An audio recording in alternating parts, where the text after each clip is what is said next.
Shalom, selamat malam, salam sejahtera dalam kasih Tuhan Yesus. Berjumpa lagi kita pada persekutuan doa malam hari ini.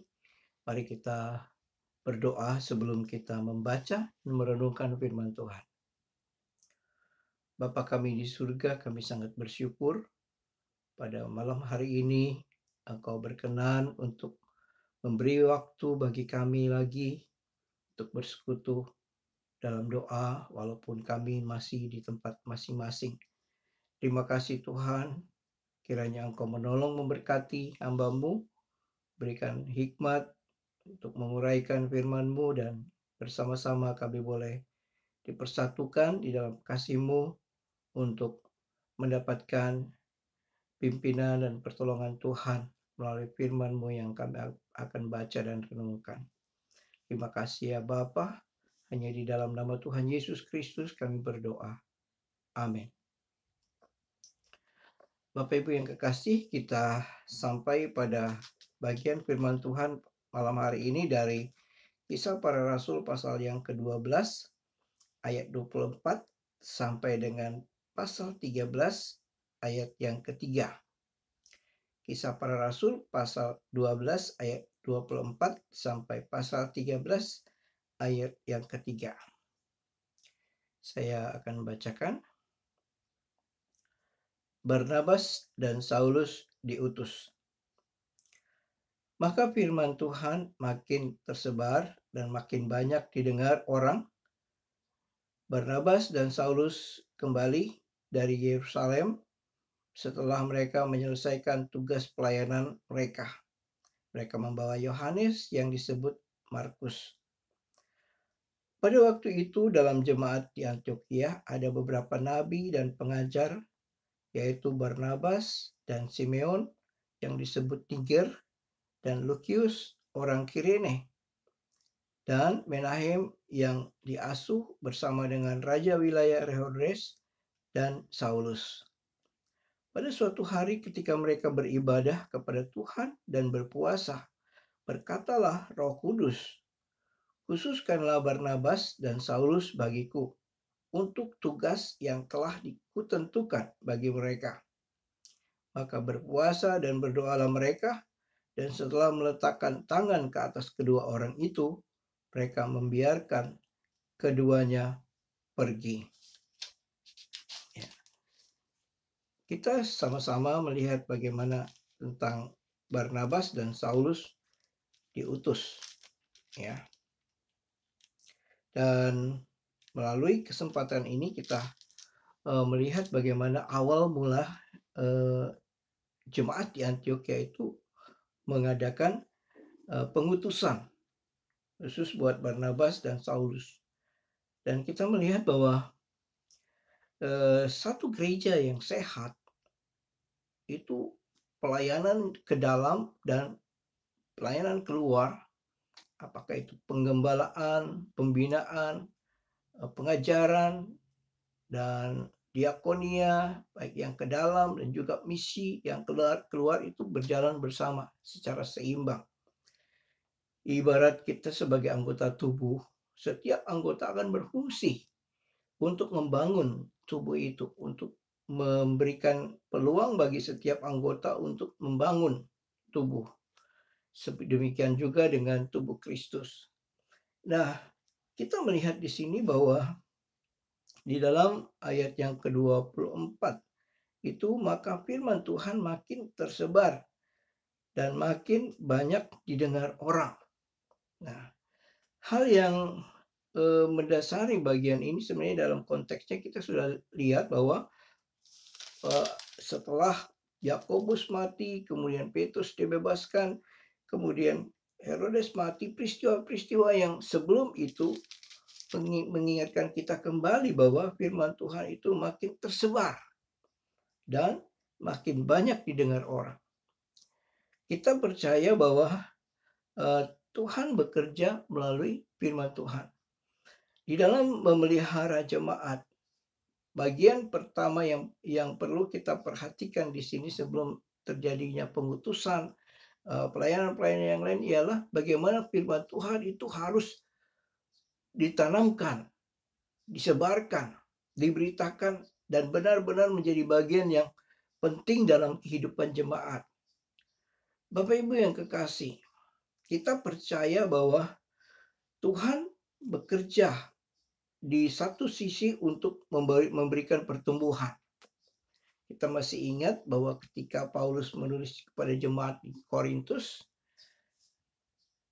dia mengatakan, aku yang menyiram, kemudian aku yang menanam, ada yang menyiram, tetapi Tuhan yang memberikan pertumbuhan. Dan jelas sekali bahwa antara setiap para pelayan, setiap hamba Tuhan adalah rekan sekerja Allah. Nah, disinilah kita melihat bagian ini mengingatkan kepada kita sangat penting firman Tuhan itu diajarkan. Firman Tuhan yang menjadi dasar yang kuat bagi pembangunan tubuh Kristus, pembangunan jemaat. Jemaat yang tidak mau belajar firman Tuhan, ataupun bahkan hamba Tuhan yang tidak mengajarkan firman Tuhan, itu akan menjadi masalah dalam kehidupan gereja. Dari sinilah jelas maka firman Tuhan makin tersebar, makin banyak didengar orang. Apapun peristiwa yang dihadapi jemaat mula-mula, bahkan situasi-situasi yang sulit, tidak menghambat firman Tuhan itu makin tersebar. Tidak juga membuat orang-orang itu ada yang mungkin mendengar, tapi banyak yang didengar. Banyak orang yang memberikan respon terhadap firman Tuhan. Nah, Bapak Ibu yang kekasih dalam Tuhan, inilah yang saya mau awali dari bagian ini. Nah, sebelum kita masuk nanti dalam pasal 13, apa yang terlihat dari sebuah jemaat itu tentang ciri-ciri khas dan bahkan kehidupan jemaat yang sehat, yang sampai pada pengutusan jemaat itu. Di dalam ayat 25, Barnabas dan Saulus kembali dari Yerusalem setelah mereka menyelesaikan tugas pelayanan mereka. Mereka membawa Yohanes yang disebut juga Markus. Nah, Barnabas dan Saulus kembali dari Yerusalem. Ada tugas yang diberikan kepada mereka untuk mereka membawa bantuan-bantuan yang ada untuk ke Yerusalem. Dan sekarang mereka selesaikan dan sudah selesai, mereka kembali ke Yerusalem. Nah, kita sadar bahwa ada orang-orang tertentu yang memang Tuhan pakai. Dan di dalam jemaat atau di dalam gereja pun menjadi orang-orang yang punya peran juga sangat penting, yang terlihat ya. Nah, lebih lanjut memang mulai dari ayat pasal 13 ayat 1 di situ, pada waktu itu dalam jemaat di Antioquia ada beberapa nabi dan pengajar, yaitu Barnabas dan Simeon yang disebut Niger, dan Lukius orang Kirene, dan Menahem yang diasuh bersama dengan raja wilayah Herodes dan Saulus. Nah, orang-orang di sini ini disebut memberitahukan tentang adanya orang-orang yang berperan penting, dikatakan sebagai nabi ya, dan juga sebagai pengajar. Pada masa itu ada yang berfungsi sebagai nabi, sebagai pengajar dengan karunia-karunia yang ada pada mereka. Tapi yang menarik di sini bahwa gereja yang sehat juga, gereja yang menyadari pentingnya fungsi dari setiap orang, akan juga menempatkan orang-orang yang punya peran khusus dalam pelayanan. Dan mereka adalah orang-orang yang disebut di sini yang berperan sebagai nabi, berperan juga sebagai seorang pengajar. Di dalam kehidupan jemaat sangat penting adanya orang-orang yang berfungsi sebagai pelayan-pelayan di dalam jemaat. Kita perlu memberikan peluang, memberikan kesempatan bagi orang-orang yang memang Tuhan karuniakan karunia-karunia khusus dalam pelayanan. Ada bidang-bidang yang Tuhan percayakan. Tidak semua orang dapat, tidak semua orang bisa mampu melakukan semua. Tetapi semua orang itu dapat berbagi tugas sesuai dengan karunia yang ada. Peran dari para pemimpin-pemimpin di dalam gereja, peran daripada orang-orang yang secara khusus, itu sebabnya penting sekali di dalam gereja adanya kepengurusan secara organisasi yang akan mengelola setiap pelayanan yang ada.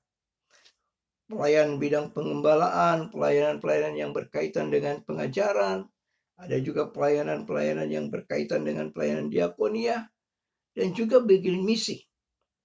Dan itu semua harus dilaksanakan secara seimbang. Ya.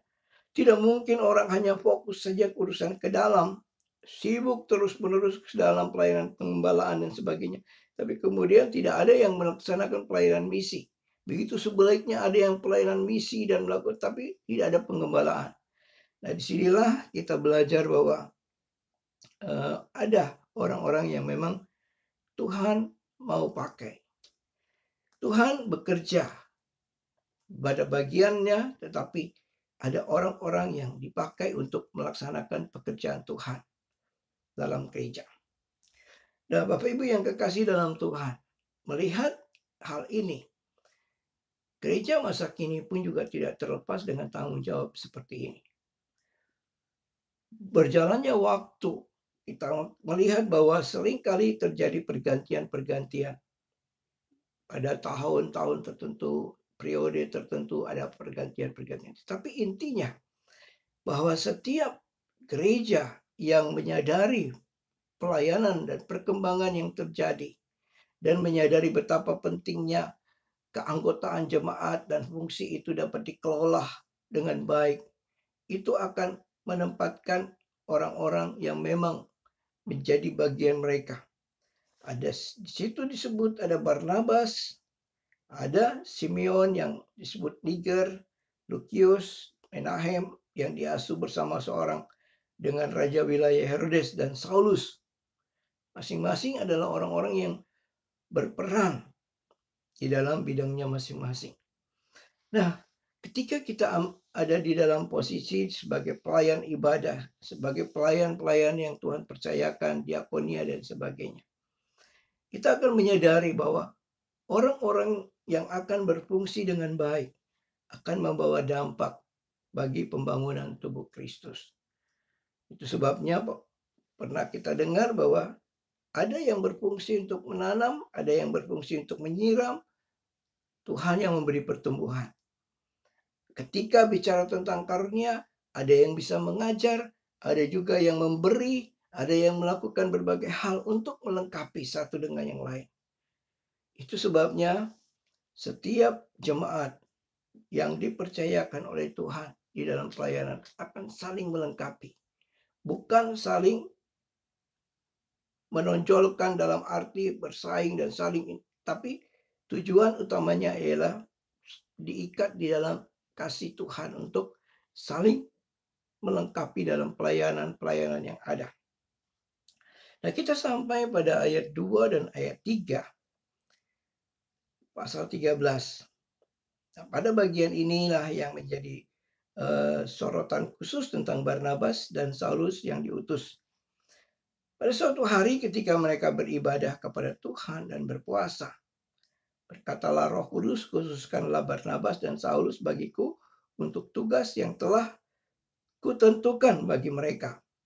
Maka berpuasa dan berdoalah mereka, dan setelah meletakkan tangan ke atas kedua orang itu, mereka membiarkan keduanya pergi.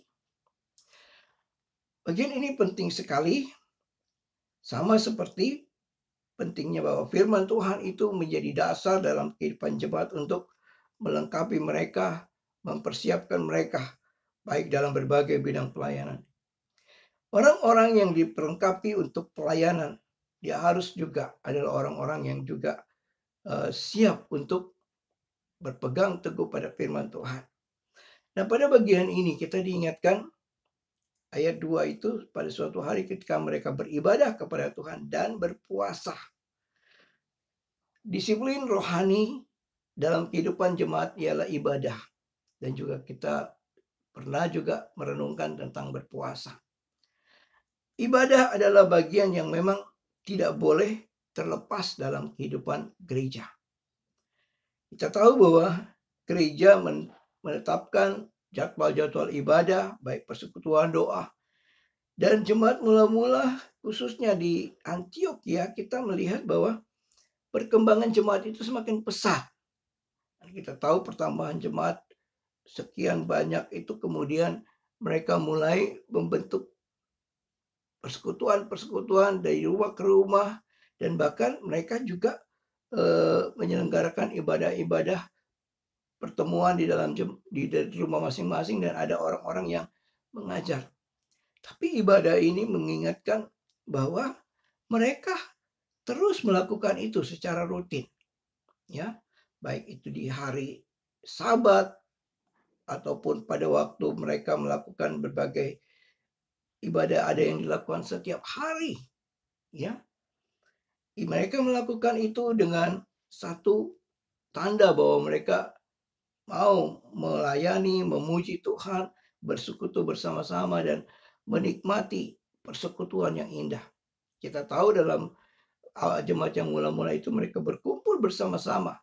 Bukan hanya sekedar mereka berkumpul, tapi memuji Allah, mereka berdoa, mereka berpuasa, mereka juga memecahkan roti, mereka berbagi, dan bahkan setelah bentuk-bentuk pelayanan yang mereka lakukan dalam ibadah itu, mereka keluar untuk menunjukkan pelayanan dengan memberitakan Injil, memperhatikan para janda dan orang-orang yang dalam keadaan yang susah. Jadi keterkaitan hidup mereka bukan hanya bicara ibadah yang mereka lakukan secara ritual, tapi ibadah juga muncul dalam perilaku kehidupan mereka. Itu sebabnya salah satu yang kita bisa ketahui bahwa mereka pun mengumpulkan bantuan-bantuan. Jadi ibadah yang mereka lakukan bukan saja ibadah yang mereka adakan dalam pertemuan-pertemuan, tetapi juga ibadah yang mereka lakukan dalam kehidupan sehari-hari. Jadi nampak ketika mereka memperhatikan para janda, memperhatikan orang jemaat-jemaat dan orang-orang yang dalam kesusahan. Yang menarik di sini ketika mereka beribadah itu dan puasa. Kemudian mereka saat itu berkatalah Roh Kudus, khususkan Barnabas dan Paulus bagiku untuk tugas yang telah kutentukan bagi mereka. Nah, di satu bagian yang tidak boleh kita lupakan, kisah para rasul ini, sebagian besar kita akan melihat bagaimana Roh Kudus bekerja dalam pelayanan para rasul, dan bagaimana hubungan para rasul dan orang-orang percaya saat itu yang begitu peka kepada suara Roh Kudus. Ya, berbicara di situ dengan jelas, khususkan Barnabas dan Saulus bagiku untuk tugas yang telah kutentukan. Bagaimana mereka bisa mendengar suara Roh Kudus. Hati mereka benar-benar terbuka, dan sungguh-sungguh tidak ada hal-hal lain yang membuat mereka sulit untuk memahami bagaimana Roh Kudus memimpin. Kita melihat bagaimana begitu jelasnya Roh Kudus itu memimpin Filipus, memimpin orang-orang percaya. Banyak sekali hal-hal yang dilakukan. Tapi di bagian ini mengingatkan kita gereja masa kini. Ada banyak hal yang dapat dilakukan di dalam gereja, dalam pelayanan, dalam berbagai aktivitas. Tapi jangan sampai gereja itu tidak peka dengan suara Roh Kudus. Mungkin sekarang tidak mendengar dengan jelas seperti pada masa jemaat mula-mula. Tapi Roh Kudus dapat memakai orang-orang tertentu untuk dapat memahami dan mengerti rencana-rencana dan khususnya apa yang sedang dipersiapkan oleh Roh Kudus untuk perkembangan pelayanan ke depan. Itu sebabnya selain perlu ibadah, doa, dan puasa itu harus menjadi bagian yang terus menjadi bagian untuk menunjang pelayanan, khususnya bagaimana persekutuan dengan Tuhan dan bagaimana kemampuan untuk dapat memahami mengerti pimpinan Roh Kudus untuk memajukan pekerjaan Tuhan. Saudara-saudara, ketika Roh Kudus bekerja, Roh Kudus akan memakai berbagai totalitas kehidupan kita. Ya, dapat memakai pikiran kita, memakai berbagai elemen penting dalam diri kita, khususnya yang berkaitan dengan usaha untuk membangun pekerjaan Tuhan. Roh Kudus memakai juga orang-orang yang diberikan karunia untuk dapat mengerti baik lewat doa maupun lewat pembacaan firman Tuhan. Ada hal-hal yang kita sadari di sini bahwa jemaat mula-mula itu begitu peka dengan suara Roh Kudus karena mereka begitu sungguh-sungguh dan bahkan dengan firman Tuhan, dengan doa dan persekutuan yang mereka lakukan sungguh-sungguh, bukan asal-asalan. Nah, kita pun ditantang dewasa ini. Ketika kita bersekutu bersama-sama, ketika kita membaca firman Tuhan, siapkah kita untuk mendengar bagaimana Roh Kudus akan berbicara? Memampukan kita untuk melihat rencana Tuhan dalam perkembangan pekerjaan Tuhan ke depan. Kemudian kita juga diingatkan di sini, khususkanlah. Jadi ada sesuatu yang memang diberitahukan kepada mereka tentang orang-orang yang dikhususkan. Orang-orang yang memang dipersiapkan untuk tugas, dikatakan tugas yang telah kutentukan, yang telah Tuhan tentukan. Nah, kita tahu bahwa Barnabas dan Paulus dalam pertemuan mereka ketika Saulus itu setelah dia mengalami perjumpaan dengan Tuhan, dia kemudian dalam keadaan buta, dan Barnabas yang kemudian mulai bersama-sama dengan Saulus dan pelayan. Nah, Tuhan tahu keadaan diri setiap orang, mengetahui hati dan motivasi setiap orang.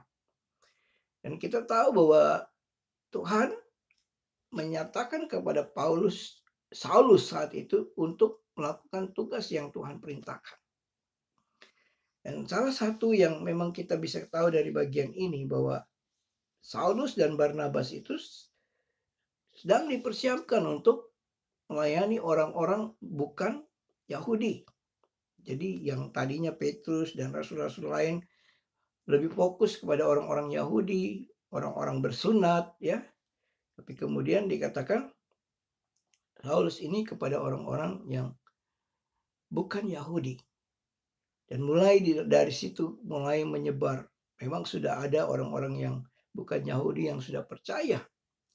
Tapi kemudian kita lihat bagaimana cara Tuhan mau memakai orang-orang tertentu untuk memberitakan Injil. Ketika pelayanan misi ini mulai di dalam kehidupan jemaat, kita tahu bahwa Tuhan menjangkau dan melihat banyak orang, baik mulai dari sekitar, mulai ke wilayah-wilayah tertentu. Kita lihat di situ dari Yerusalem, kemudian mulai ke Yudea, Samaria, sampai ke ujung bumi. Dan ada orang-orang yang memang dikhususkan. Nah, ketika berbicara tentang ini, kita akhirnya mengetahui bahwa Tuhan memakai orang di tempat yang tepat dengan karunia khusus yang memang sesuai dengan apa yang Tuhan rencanakan dan kehendaki. Di dalam pelayanan misi, kita akan sadari bahwa tidak semua orang bisa terjun dalam pelayanan misi. Ada memang orang yang memang khusus punya hati misi yang begitu besar untuk melayani misi. Misalnya bagi suku-suku terasing. Misalnya juga bagi orang-orang yang ada di daerah tertentu. Tapi semua mereka akan melihat bagaimana visi daripada Tuhan untuk melihat pelayanan misi. Nah, gereja pun juga harus peka melihat visi tentang pelayanan misi seperti itu. Kita tidak hanya sekedar sibuk dalam pelayanan gerejawi, tapi gereja juga harus melihat. Nah, apa yang sedang kita lihat? Contohlah kita gereja di ABC, Timur Leste. Ketika Tuhan menempatkan orang-orang dalam pelayanan setelah sekian tahun ada di kota Dili. Kemudian berdoa dan berpuasa apa yang sedang Tuhan persiapkan. Dan itulah kiranya yang akan menjadi satu dorongan bagi kita untuk melihat apa yang sedang Tuhan khususkan untuk pelayanan ke depan. Tuhan mau memakai orang-orang yang ada. Tuhan juga mau mempersiapkan orang-orang khusus pelayanan misi. Dan semuanya di sini disadari dengan adanya bagaimana mereka mempersiapkan diri dengan baik. Ada ibadah dan puasa. Dan kemudian setelah mereka mendengar itu, maka berpuasa dan berdoa mereka dan meletakkan tangan ke atas kedua orang itu, mereka membiarkan keduanya pergi. Bapak Ibu yang kekasih dalam persekutuan doa kita malam hari ini, saya berharap kita setingkat lagi di dalam mengembangkan pelayanan. Kita tahu bahwa Tuhan mempercayakan pelayanan ke dalam dan keluar dalam jemaat. Dan setiap generasi, setiap jemaat, orang-orang yang ada dalam jemaat itu harus berfungsi. Dan semua itu akan didukung dengan beberapa hal yang saya ungkapkan tadi. Pertama, firman Tuhan harus benar-benar diberitakan. Tidak gampang di tengah-tengah era globalisasi dan berbagai informasi yang begitu luas. Pengajaran begitu banyak. Dan bahkan media sosial pun juga mau menjadi wadah untuk firman Tuhan disampaikan. Nah, ketika kita ada di dalam era seperti ini, gereja harus tetap konsisten dan berkomitmen untuk mengajarkan kebenaran firman Tuhan. Setiap jemaat harus punya kesempatan luas untuk mendengarkan firman Tuhan. Itu sebabnya di dalam situasi sulit seperti ini masih ada kesempatan untuk belajar firman Tuhan. Dan ada renungan, ada juga bacaan-bacaan yang bisa diarahkan untuk belajar firman Tuhan. Itu yang ada di dalam jemaat mula-mula sehingga mereka punya kekuatan secara rohani. Bisa dibayangkan kalau jemaat itu tidak membaca firman Tuhan. Bila jemaat itu tidak suka firman Tuhan, tidak lapar dan haus akan firman Tuhan, maka akan terjadi kekeringan secara rohani, menjadi lemah dan mudah jatuh dalam dosa. Nah, itu yang perlu terus kita bangun. Berikan semangat untuk terus belajar firman Tuhan. Peluang-peluang untuk kita mendengarkan firman Tuhan itu selalu ada, ya. Baik secara pribadi kita belajar firman Tuhan maupun bersekutu bersama-sama dengan keluarga membaca renungan, dan bahkan kita juga mendapat kesempatan untuk bisa share firman Tuhan. Pengalaman-pengalaman secara rohani, pertumbuhan rohani didasarkan pada firman Tuhan terus dibangun. Dan kemudian kita diingatkan juga untuk tetap membangun tubuh Kristus itu dengan mempersiapkan. Kita tahu bahwa gereja kita didiri dalam beberapa generasi berjuang dan mempersiapkan orang-orang ke depan yang akan menjadi pemimpin gereja, yang juga akan menjadi pengajar. Tidak semua mungkin jemaat berfungsi seperti itu, tetapi dapat jemaat itu mempersatukan hati untuk mendukung dalam doa dan puasa. Ingatlah, puasa itu sebagai satu tanda kita sangat bergantung kepada Tuhan. Tanda bahwa kita merendahkan diri untuk menerima pekerjaan Tuhan dalam hidup kita. Kesadaran ini penting karena jemaat itu juga tidak bisa dibangun dengan kekuatan manusia, tapi dengan pertolongan Tuhan.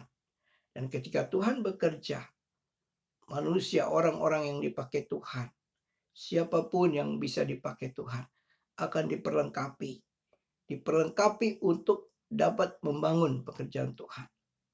menjangkau jiwa-jiwa. Dan berikutnya, belajarlah untuk selalu peka kepada suara Tuhan. Baik lewat firman Tuhan, lewat doa dan puasa, dan juga lewat persekutuan yang ada. Mungkin di tengah-tengah jemaat itu, Tuhan sedang mempersiapkan khusus orang-orang yang akan diutus pelayanan misi, yang akan diutus untuk menjangkau jiwa-jiwa dalam skop misalnya Dili, Timor Leste. Tapi di sini kita belajar untuk melihat dengan mata iman dan juga berdoa dengan harapan yang penting ketika Tuhan akan mempersiapkan orang-orang yang secara khusus menjadi pergumulan kita memang, ya, karena ke depan ini perlu anak-anak muda atau tenaga-tenaga muda untuk menyelenggarakan pelayanan, menjadi pelaksana di dalam berbagai aktivitas. Kita perlu juga orang-orang, anak-anak muda yang dari Timor Leste untuk Tuhan pakai untuk menjangkau jiwa-jiwa. Karena di tengah-tengah situasi yang ada, tentu kita mungkin berpikir tidak ada orang, ya. Mungkin belum ada, tetapi saya percaya bahwa Tuhan sedang mempersiapkan. Dan Tuhan ingin supaya kita sebagai jemaat, sebagai hamba Tuhan, majelis, untuk peka, melihat, belajar tentang visi daripada Tuhan ke depan. Ya, siapakah orang yang dikhususkan untuk tugas tertentu melalui gereja TABC? Dan disinilah kita boleh mempersiapkan diri. Jangan lupa tetap ibadah walaupun situasi masih sulit. Ibadah, berdoa dan puasa itu menjadi bagian yang terus. Apalagi kalau bicara persekutuan doa. Kita harus tetap menjalin persekutuan doa. Jangan anggap enteng, ya. Apalagi kalau gereja sudah mulai menutup persekutuan doa. Dan inilah persoalan yang serius. Gereja harus berpegang teguh kepada janji Tuhan dan berpegang teguh kepada firman Tuhan. Dan tetap setia beribadah, berdoa dan berpuasa. Dan pekerjaan Tuhan itu begitu luas. Seringkali kita sendiri yang membatasinya. Pekerjaan Tuhan itu begitu luas dan Tuhan percayakan kesempatan. Seringkali mata kita terbatas. Tapi disinilah kita belajar bahwa gereja yang sehat, gereja yang dapat setiap anggotanya dapat berfungsi dengan baik, yang peka kepada pimpinan Tuhan, belajar dengan sungguh-sungguh pada firman Tuhan, dan sungguh-sungguh mau melayani Tuhan. Dan percayalah, kita semua adalah kawan sekerja Allah. Allah akan melakukan bagiannya, tetapi bagian kita ialah mentaati perintah Tuhan. Kalau Tuhan percayakan kita untuk melayani di bidang ini, Tuhan percayakan kepada kita untuk mengembangkan pelayanan-pelayanan. Begitu banyak pelayanan yang ada. Tapi Tuhan mau orang yang benar-benar mau dipakai. Barnabas dan Saulus, nanti kita akan lihat di dalam pasal-pasal berikutnya bagaimana mereka mulai perjalanan penginjilannya mereka. Dan kita tahu bahwa orang-orang yang mau diutus adalah orang-orang yang memang dipersiapkan secara khusus. Dan tugas yang ditentukan Tuhan itu bukan tugas-tugas lain, adalah pemberitaan Injil, misi. Ya. Memang orang-orang yang diutus ini tidak terlibat secara politis, tidak terlibat secara bisnis dan sebagainya, tetapi mereka akan fokus kepada pelayanan misi. Yang Saulus dan Barnabas, tadinya Barnabas lebih dahulu tapi sekarang nanti kita akan melihat bahwa Saulus itu yang lebih menonjol. Tapi poinnya di sini bukan soal siapa yang menonjol, ya. Ada orang-orang yang memang kelihatan lebih berperan banyak, ada juga yang tidak berperan banyak, tetapi jangan lupa masing-masing mereka Tuhan tempatkan berfungsi dengan baik, dan semua masing-masing itu saling melengkapi. Ya, setiap orang sama di hadapan Tuhan, tapi setiap orang harus berfungsi dengan baik dan sungguh-sungguh mau mempersembahkan yang terbaik bagi Tuhan. Kiranya Tuhan memberkati melalui renungan ini, biarlah kita bertumbuh semakin kuat di dalam firman Tuhan, tapi sekaligus juga kita juga berfungsi di dalam karunia-karunia yang Tuhan berikan bagi kita. Dan tetap peka pada pimpinan Tuhan. Tuhan bekerja melalui gerejanya, melalui firman-Nya, melalui ibadah yang kita jalankan, melalui doa dan puasa, dan Tuhan juga bekerja melalui orang-orang yang dipakai secara khusus. Tuhan Yesus memberkati. Kita berdoa. Terima kasih Bapa, kami sangat bersyukur di malam hari ini kami boleh kembali lagi diberikan semangat. Walaupun situasi berubah-ubah dan kondisi kami dalam jemaat pun dengan situasi-situasi yang ada, tetapi kami tetap percaya firman Tuhan, Roh Kudus, ibadah, doa, dan puasa tetap menjadi bagian yang tidak boleh kami tinggalkan. Tapi sebaliknya semakin kami giat lakukan. Ajar kami Tuhan untuk sungguh percaya kepadamu bahwa Engkau selalu bekerja dalam setiap situasi, di bidang-bidang dan bagian yang memang Engkau tetap percayakan bagi gereja. Kami percaya bahwa Engkau bekerja dengan bagian-Mu untuk melengkapi kami. Baik melalui firman Tuhan, melalui ibadah, doa, dan bahkan secara khusus melalui orang-orang yang Tuhan persiapkan. Tolonglah The Alliance Bible Church dalam pelayanan ke depan. Baik itu pelayanan yang sifatnya internal maupun eksternal, pelayanan ke dalam, pengembalaan, pembinaan, pengajaran, dan juga pelayanan keluar. Baik pelayanan diakonia maupun pelayanan misi. Agar Tuhan menolong mempersiapkan baik orang-orang yang memang sesuai dengan bidang masing-masing, juga orang-orang yang benar-benar peka kepada pimpinan Tuhan, orang-orang yang memiliki hati yang sungguh-sungguh kepada Tuhan, bukan memikirkan kepentingan pribadi, tapi sungguh-sungguh mau memberi hidup mereka bagi pekerjaan Tuhan, bagi Tuhan dalam rencana-rencana pelayanan ke depan.